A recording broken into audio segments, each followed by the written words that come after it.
Lwakutaano wiiki ejja nga 26 okutuuka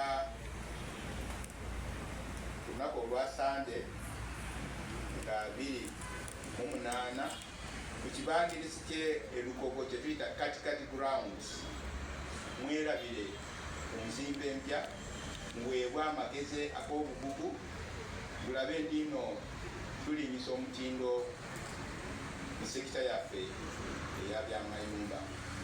Omwoleso guno tukukwasaganyisa wamu n'enteekateeka ya UN eyateekawo week tuyita World Habitat Week kyetutuulanga abakola by'okuzimba ne twekikanya ne tulaba ebizibu bye tulina ne tutegeka engeri gyetusobola okukwasaganya ebizibu ebyo omwaka ogujja. Basebo ne banyabo,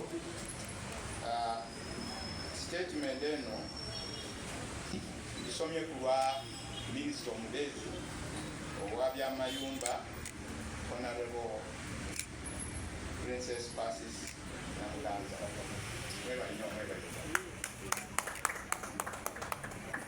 Nga sinavaawo mbadde njagala nsabe